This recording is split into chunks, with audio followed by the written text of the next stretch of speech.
When you look at America's economic policy, it can seem, well, chaotic, right?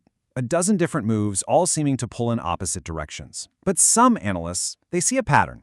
They argue these aren't just random actions, but pieces of a single, coherent, grand strategy. So, which is it? Is it just a series of chaotic gambles, or is it a deeply calculated master plan?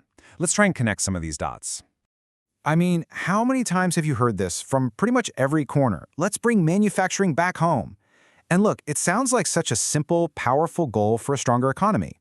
But when you really get under the hood, the entire U.S. economic engine, well, it just isn't built for that. In fact, trying to force it actually creates this massive, kind of damaging conflict right at the very heart of the system.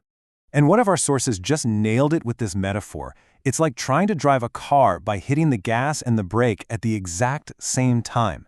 The policies designed to boost manufacturing, that's the gas pedal, but the very structure of the American economy itself, that's the brake. So let's unpack what that really means.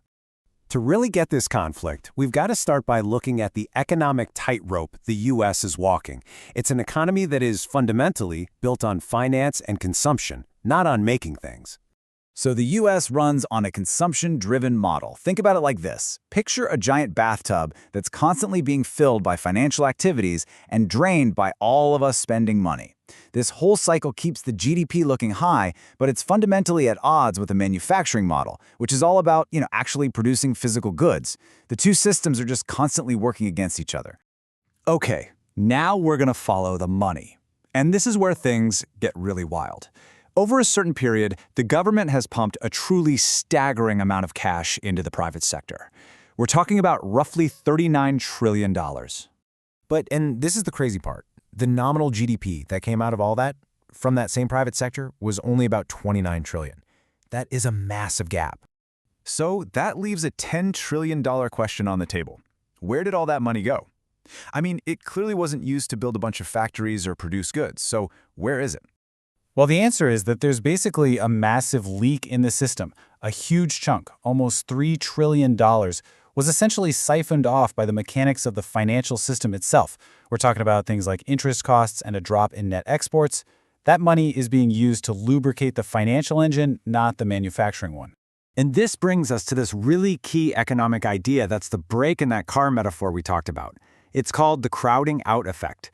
This is what happens when the government's own need for cash starts getting in the way of private businesses. So here's how it works. It's a pretty simple but powerful chain reaction. The government borrows tons of money to fund all its activities, and that forces interest rates up for everybody. All of a sudden, it becomes way more expensive for a private company to borrow money to build that new factory they were planning, and so they don't. The government's need for cash has effectively crowded out private ambition. And if that internal conflict wasn't complicated enough, what's happening on the global stage is adding a whole other layer of difficulty. It's creating these headwinds that are just impossible to ignore. So you've got central banks, right? Like the Fed.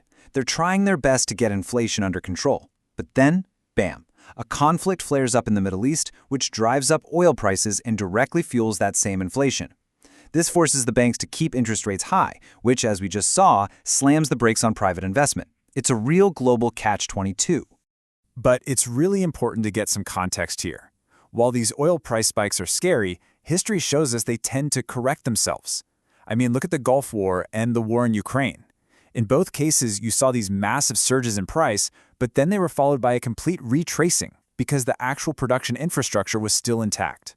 It's a painful shock for sure, but it's often not a permanent one. Okay, so everything feels like a total mess, right? Contradictory policies, global chaos. But what if it's not chaos at all? What if these seemingly disconnected events are all part of one single, coherent, grand strategy? I mean, seriously, think about it for a second. On the surface, what do aggressive trade tariffs have to do with tensions in Iran? Or how on earth does a big strategic push for AI dominance connect to the world of digital currencies? They seem like they belong in completely different universes. But according to one of our key sources, there is a thread, a single idea that ties all of this together: the pursuit of total economic sovereignty. This is basically redefining national security for the 21st century. It's not just about military might anymore, it's about technological dominance and controlling resources. So when you look at it through that lens, everything changes. From this strategic viewpoint, tariffs aren't just about trade, they're a defensive shield for your industrial base. AI isn't just a commercial tech race, it's an existential asset as vital as nuclear weapons were back in the Cold War. And a conflict with Iran isn't just about regional politics, it's a strategic move to control the world's energy choke points. Okay, so if this is really one giant strategy, what's the end game? What's the ultimate goal here? Well, according to the source, it's something, wow, incredibly ambitious. The ability to basically expand the money supply without the usual devastating inflationary consequences. And this right here is exactly why having control over energy is such a huge deal. A competitor like China is incredibly vulnerable. They import most of their oil through sea lanes like the Strait of Hormuz.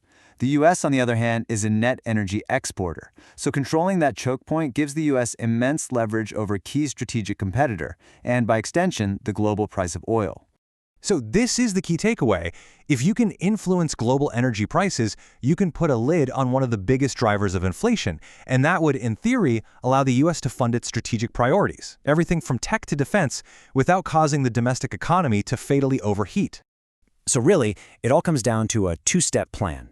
First, you gain leverage over global energy prices to keep a lid on inflation. Second, you use that stability to manage long-term interest rates. If you can pull off both of those, you unlock an incredibly powerful tool for economic and strategic policy. So, where does all this leave us? What does this mean for the future? Well, this brings us to the final and maybe the most forward-looking piece of this entire puzzle. And this is where tech and the future really comes into play. Dollar-peg stablecoins aren't just some crypto curiosity. In this strategic view, they are the digital heir to the petrodollar system that has anchored the dollar's global dominance for decades.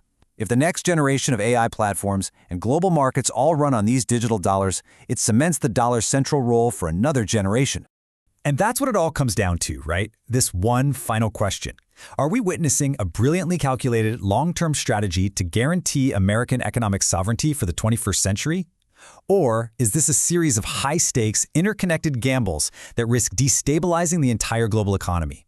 As the sources suggest, the game is definitely on, but the final outcome is far from certain.